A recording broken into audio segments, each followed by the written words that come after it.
Hey guys, here I am with another video. I just wanted to go ahead and give you a little bit of insight on different types of diet plans and different things that I have looked into in the past, I don't know, year or so. I just wanted to say again, I'm not a nutritionist or a fitness expert or a trainer or a coach or anything like that. I'm just a normal person who has been trying to find what works best for my body, not only my body, but also mentally, emotionally, and really get a well-rounded approach to being healthier for myself. Um, I just wanted to go over some of the most popular ones. There's hundreds of diets out there that all claim that they work, and I'm pretty sure that they do if you apply them um, consistently and if you're patient. There's some that are pretty safe, and then there are some that are not safe at all. The problem is that we have is not losing weight. I think that a lot of individuals can lose weight if they really apply themselves. The problem is keeping it off and staying healthy and not going to extremes or relying on supplements that we really don't need unless they're vitamins or micronutrients that your body naturally makes, and maybe you're not getting enough of it. So before we get started, I wanted to let you know what a macronutrient is. A macronutrient, um, there's three macronutrients: the protein, the carb, and the fat. And whenever you look at those macronutrients, that's going to determine the makeup of your food. And I'm not going to get into too much detail, like how many calories go into a carb, etc., etc. But whenever someone says, "Oh, that fits my macros," or "that doesn't fit my macros," that's what they're talking about. I realized the other day that I use that lingo a lot because right now I follow flexible dieting, and people don't even know what a macronutrient is. I'm talking about protein, carbs, and fats. But I'll talk a little bit more about that in a minute or so. Okay, so again, I'm not going to go through every one of them. I just wanted to give a little bit of my own experience. I think when I started this journey, I got onto bodybuilding.com, and that's where I was inspired to do to prepare for my first fitness competition, which I did in March. And I would look at the meal plans because there's a motivation part on the bodybuilding website, bodybuilding.com website, and it shows women who have had these like amazing transformations. And I would look at their workouts and I would look at their meal plans. And a lot of what I saw was a lot of clean eating. And I'll talk more about what clean eating is in just a moment.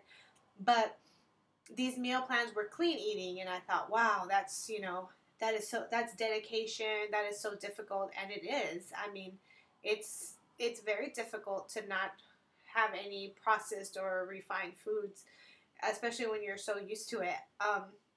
So that's what I followed. Or I would get a new magazine like a Muscle and Fitness, Hers, and I would look at the meal plan. And those meal plans were made for women who are about 130 pounds. And I'm like maybe, 140?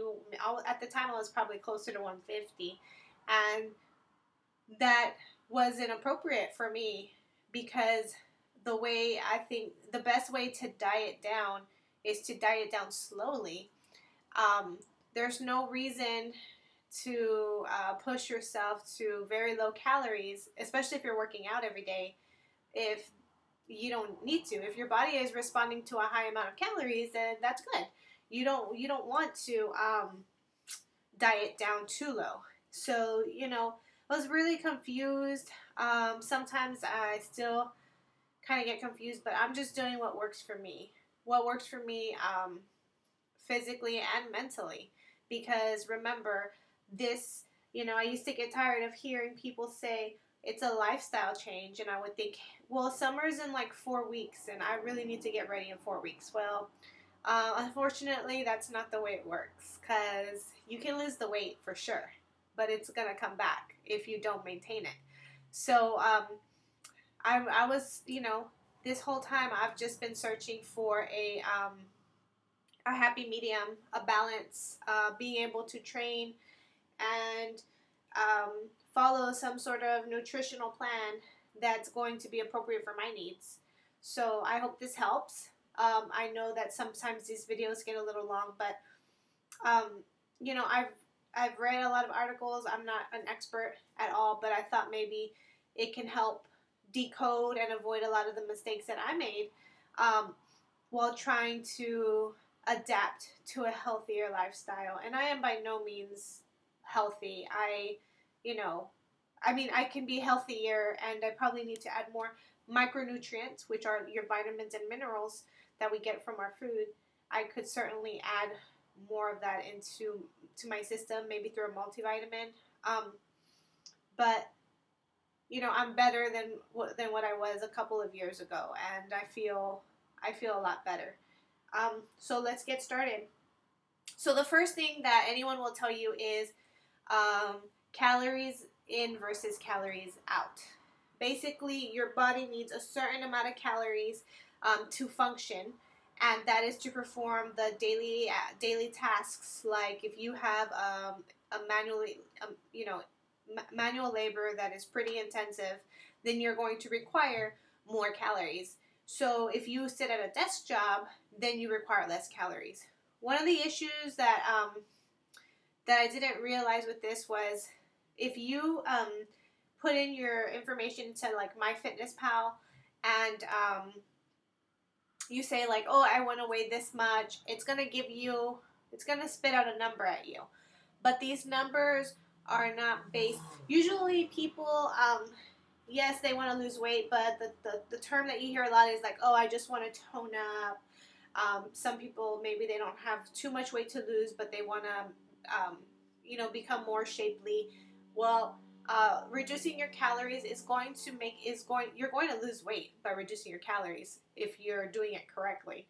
However, in order to get the appearance that you want, that you see like in magazines or you see bodybuilders have, you have to be a little bit more particular with macronutrients, and that's what I talked about, the protein, carbs, and fats. So MyFitnessPal is going to spit out a number at you, but it's not, the protein is usually too low for girls. So you could find your appropriate macronutrients by using a macronutrient calculator online. But remember, the level of activity that you have on a daily basis needs to be taken into consideration, as well as how much you're exercising. Maybe you're putting that you're exercising 5 days a week. Well, is that really true? Maybe you're only exercising 2 to 3 times a week. So it's really important to be honest with yourself and to try and get your correct numbers. So that's how I feel about calorie counting. Basically, you just count your calories. You had a Subway sandwich, well then you would input that into MyFitnessPal and it would just deduct, kind of like a bank account. You just deduct. And so that's just like very surface level. You will lose weight like that. Sometimes I think MyFitnessPal sometimes gives calories that are too low for me. I think they would always kind of give me calories like in the 1,200 calorie range. And for the amount of training I do right now, I don't train like crazy. I mean, I train 45 minutes or an hour. I don't really train that intense, but it's still pretty low. 1,200 calories would have me feeling really tired and cranky, and I want to have as much calories possible. I want to eat as much food possible, still achieving my goals or still working towards my goals. So that's calorie counting. The next one that's really, really, really popular is carb cycling. And carb cycling is basically like you do like high, medium, low day carbs, or you do like too high, too medium, too low, or it just depends. And you might put your carbs like for example, maybe for someone like me, a low day would be 60 carbs, and a high day might be like 160. Medium might be like 120. So a lot of people, what they do is like they carb cycle and your body responds. And I don't know a lot of the scientific research behind it, but when I was prepping for my show, you know, I followed my numbers. I did clean eating, and then a few weeks, I'm not quite too sure, but a few weeks before the date of the show, we began to carb cycle, and that is when I noticed like a big difference. I think my body responded well to carb cycling. Um, I think I would just maybe just do it like um, for a show and under the supervision of a coach. I don't feel comfortable putting my carbs that low if it's not necessary. I had the supervision of my coaches who monitored, you know, how I was doing, and I think carb cycling, if you can get it down, it's certainly effective, but it's not for everyone, and I can't say that I could do it long term. Some people do, and they have like a high training day and a high carb day. So for some people, it works. And remember, the best nutrition plan is the one that can be maintained long term.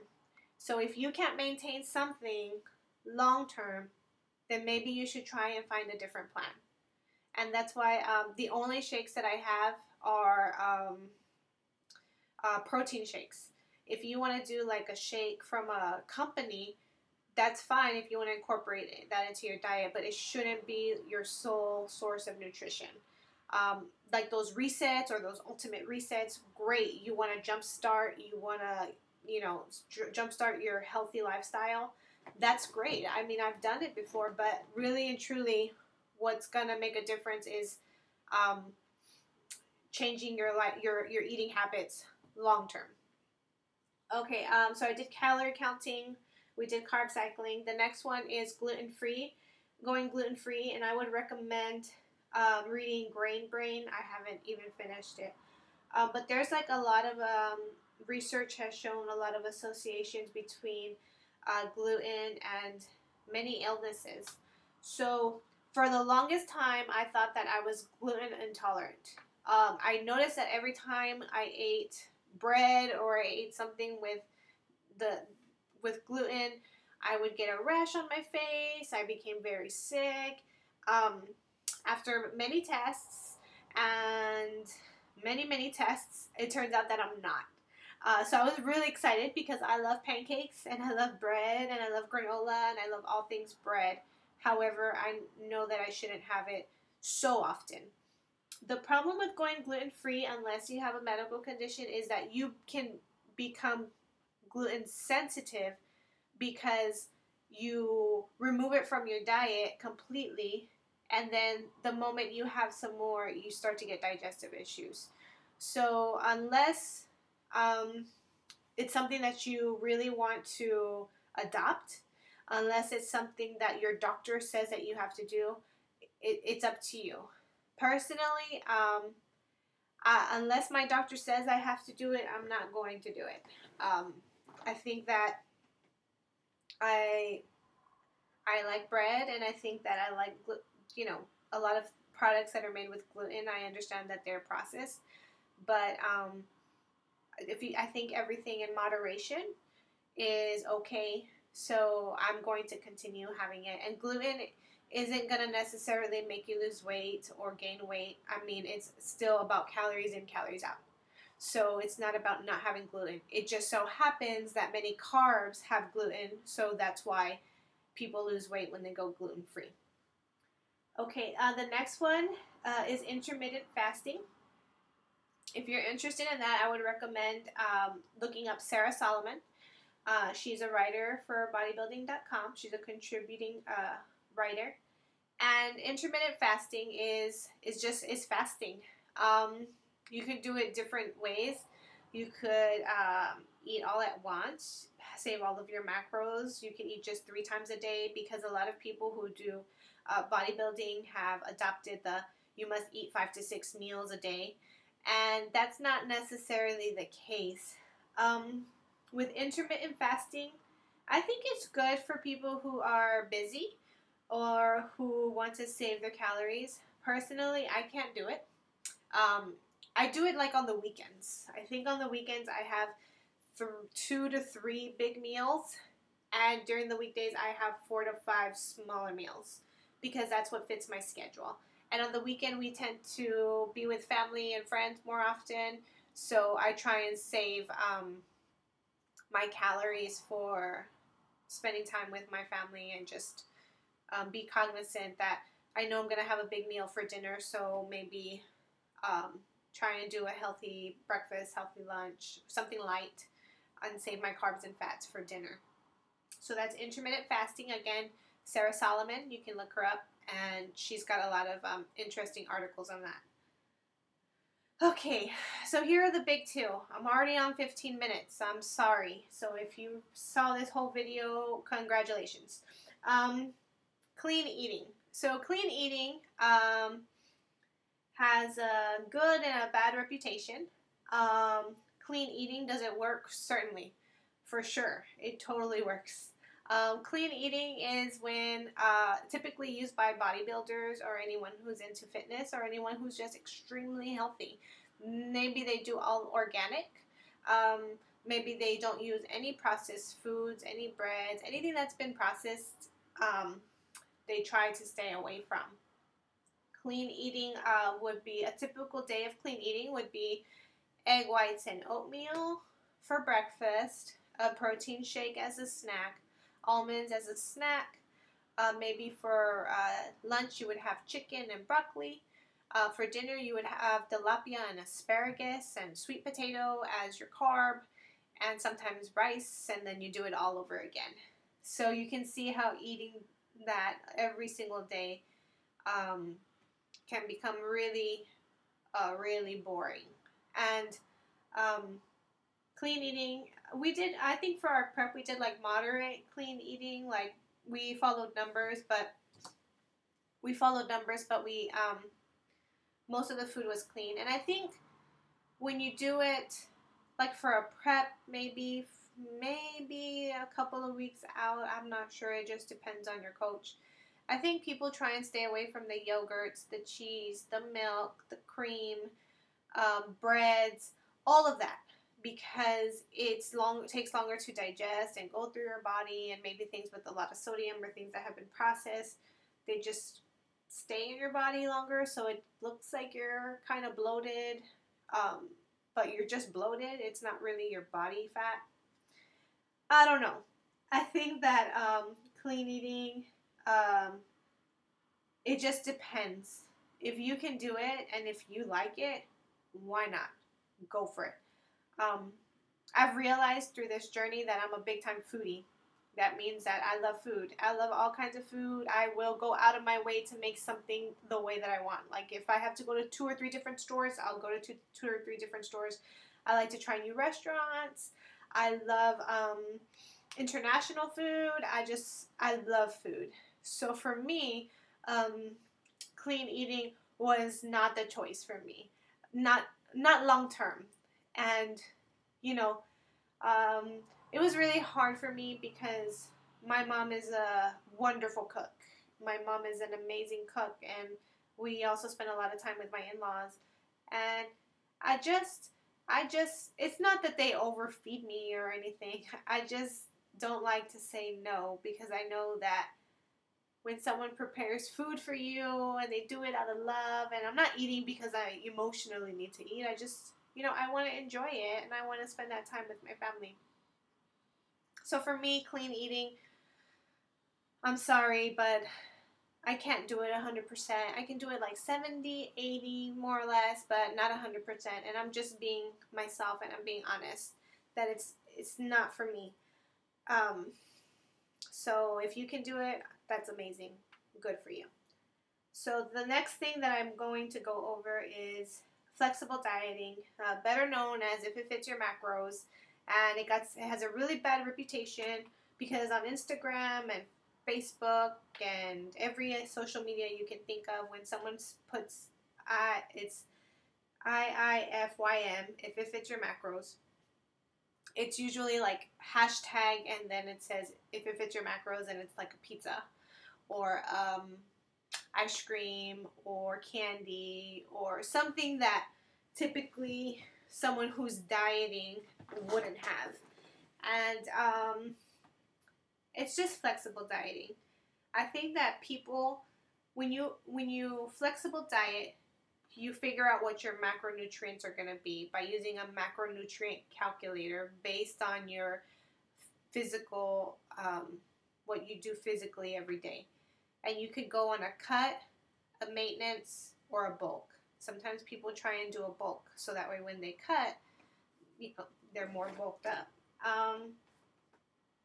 So you find your macronutrients. Like, I can share mine right now. I'm not embarrassed or ashamed.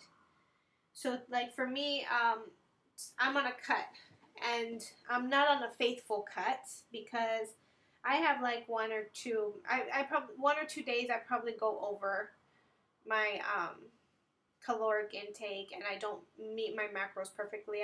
I hardly ever meet my protein. I try really hard, but sometimes I just don't want another protein shake. I just have one per day, and I think another one I don't feel like it. Like today I still have 34 grams of protein, and I'll probably be left with about 18 or so. Yeah, because I think I'm going to have some yogurt and granola. So just to give you a little bit of an idea, I weigh about probably, I don't know, I think when I went to the doctor last, I think I weigh like 143. I'm 5'6", 143. My body fat is probably about 21% or so. I haven't checked it in a few weeks. So for me, right now my numbers are at, total is, I think it's 1,600. My calories are 1,633. That's my calories on a cut. Keep in mind that I work out about 5 times per week, about an hour. My protein is at 143 grams. So just to give you an idea, a protein shake has about 25 grams of protein. Just so you can kind of like more or less know, like, oh, okay, how much protein. The same with chicken, about 25, I don't know. Eggs, each egg has about 5 to 6 grams of protein. Just so you can have an idea. So I'm at 143. My carbs are at, also at 143. So okay, so to give you an idea of carbs, 143 carbs. If I were to drink a 20-ounce bottle of Coca-Cola, that's 200. I already know it. It's 240 calories, but it's got 65 carbs. So that's a lot of carbs. And if I drank that whole bottle of soda, that would be a lot of empty carbs, right? So, don't drink soda. That's why if it fits your macros, it gets a bad rap, because you can't just have all this junk food. You've got to first have healthy food. And my fat is at 54. So what I do is, it's so small, I don't even think you can see it. No, the lighting. So I use my Fitness Pal, but a lot of people use different ones that they like better. And that's how I track my macros. I basically, every day, like in the morning, I'll just log on and put, my protein shake with almond milk. And then I'll have a yogurt at about 10 with granola. Then I'll have my lunch. I'll have another snack, and then I'll have dinner. And I try really hard to save more of my calories for dinner, because that's when I tend to be hungrier in the evening. So I try to save more carbs for dinner, and that's worked out for me. I can have like a little treat. So that's my very, very short, not short because it wasn't that short, maybe like surface level information. If you're really interested, I encourage you to look up for flexible dieting. I really encourage you to look up Lane Norton and Sohi. I don't know. I think it's just Sohi. Let me look it up for you. I'll put it in the information. Sohi Lee. And her website is sohifit.com. She's got a book on tracking your macros. And this for me has really helped me just become more balanced. I'm not like a macro Nazi or anything. I don't meet my numbers at all, ever. I wish I did, but I'm just not as disciplined as I should be. But I get pretty close, and I've been pretty consistent. And I think that that's what counts for me. Being consistent in my training and my nutrition is what keeps me motivated, keeps me thinking, oh, I can do this for life. And my body's changing back. I think I got really lean, and then I put on some fat after my show. Not like horrible, but I did put on some fat rather quickly because I started to indulge in all those foods that I couldn't have before. So then now I'm going back into a very, very slow cut. It's been a slow cut. And I've had treats here and there, not worrying about it because I want to enjoy that time with my family and friends. But it hasn't really thrown my progress off. It hasn't been like a big factor. I know if I really wanted to be strict about my macros and meet them, that it wouldn't be a very, it would be difficult, but it wouldn't be as hard as clean eating for me because I could just still fit in a treat if I'd like. So I hope this helps, and if you have any questions, please ask. Thanks. Have a great night, guys.